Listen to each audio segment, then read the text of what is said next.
Егер сіздің асқазаныңыз ауырса, жүрегіңіз айныса, асқазан қыжылы мазаласа, және де тіліңізде ақ налет пайда болса, онда дәл осы видеоны аяғына дейін көруге кеңес беремін. Сәлеметсіздер ме, құрметті тыңдармандар? Сіздермен бірге дәрігер Алмат. Бүгінгі талқылайтын тақырыбымыз созылмалы гастрит. Созылмалы гастрит дегеніміз әртүрлі факторлардың салдарынан асқазанның ішкі қабаты, яғни шырышты қабатының қабынуын айтамыз. Әлемде гастрит ең жиі кездесетін аурулардың бірі. Себепті де әрбір 3 адамның екеуінде созылмалы гастрит бар десек қателеспейміз. Әлемде жылына миллиондаған адам гастрит ауруына шалдығып, миллиондаған адам ауруынан айығып жатады. Сол себепті құрметті тыңдармандар, егер сіздер де ауруларыңыздан айыққыларыңыз келсе, осы видеоны дәл соңына дейін көріңіздер. Қарапайым тілде сізге симптомдары, диагностикасы және де қалай емдеу керек екені туралы айтып өтемін.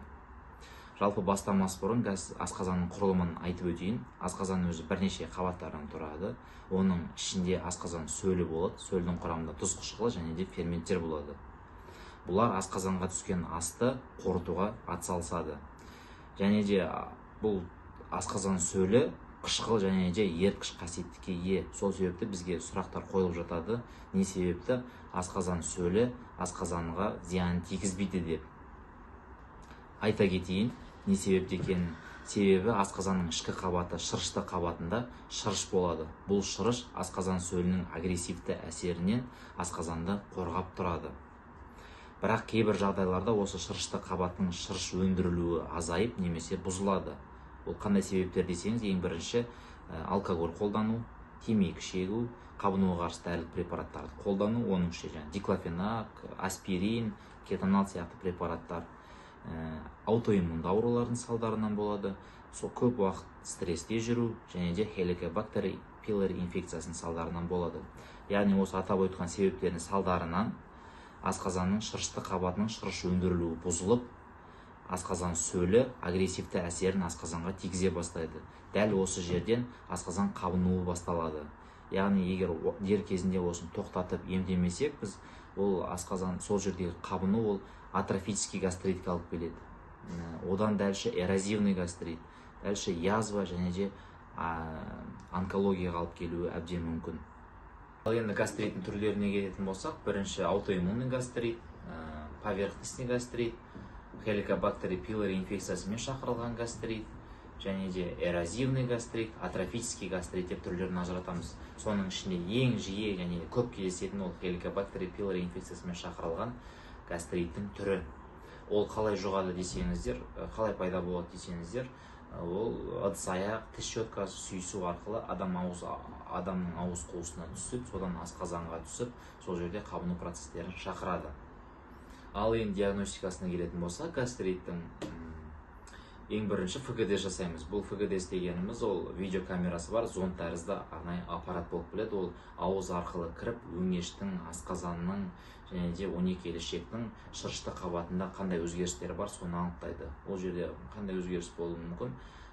Мысалы үшін, ол жерде қызарулар болуы мүмкін, асқазанның шырышты қабатында эрозивті өзгерістер болуы мүмкін, язва болуы мүмкін, немесе атрофиялық процестер болуы мүмкін. Осылардың барлығын көріп, дәрігер сізге диагнозын жазып береді картаңызға. Келесісі ол биопсия алу.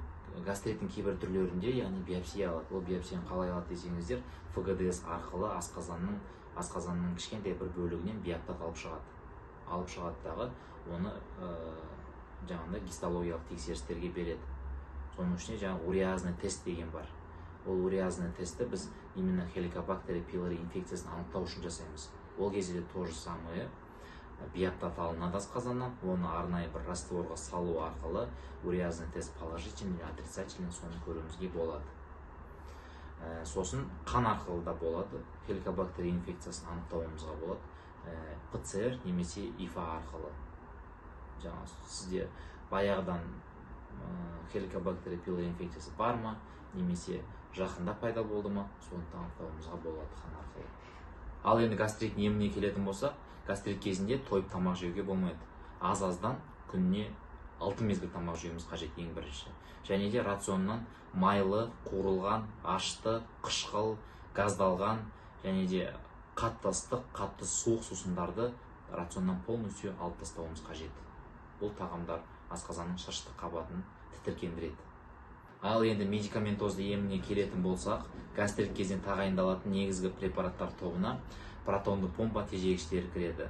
Бұның әсер ету механизмі асқазанда қышқылдықты азайтып, диспепсиялық симптомдарды жояды. Бұған кіретін дәрілік препараттар амес, пантопразол сияқты күнделікті қолданып жүрген препараттар. Екінші, H2 гистамин рецепторлардың тежегіштері. Бұл препараттарды қай кезде қолданамыз? Бұл жаңағы жоғарыда айтып өткендей протонды помпа тежегіштерін препараттарын көтере алмайтын немесе аллергиялық болған жағдайда осы препарат топтарын қолданамыз. Бұл топтың препараттары тура сондай әсер етеді, қышқылдықты азайтады, диспепсиялық симптомдарды жояды. Атап айтатын болсақ, ранитидин, фамотидин сияқты дәрілік препараттар кіреді. Келесісі ол антоциттар. Бұл топ қышқылдықты басу үшін, яғни асқазанда қышқылдықты бейтараптайды. Бұл изжога кезінде өте жақсы көмектеседі. Алмагель сияқты дәрілік препараттар. Келесі тағайындалатын ол антибиотиктар. Антибиотиктарды біз хеликобактер пилори инфекциясы кезінде тағайындаймыз.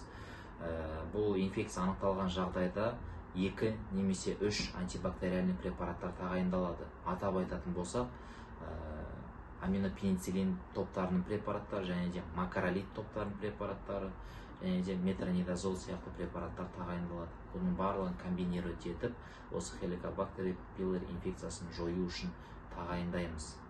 Және де бұл антибиотиктарды біз 10 немесе 14 күн аралығында тағайындаймыз. Осы 10-14 күн өткеннен кейін қайтадан хеликобактер пилори инфекциясына анализ тапсырамыз. Егер анализде положительный болатын болса, қайтадан онда препараттарды ауыстырамыз. Антибиотиктарды ауыстырып, дальше басқа антибиотиктармен тағы да 10 күнге немесе 14 күнге создырамыз.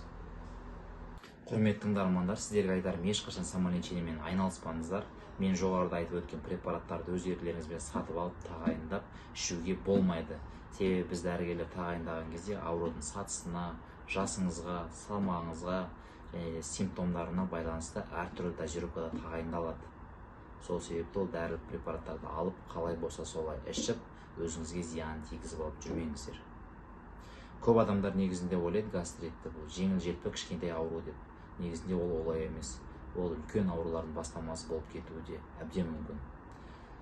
Ауырып ем іздегенше ауырмайтын жол іздеңіз. Сіздермен бірге болған дәрігер Алмат.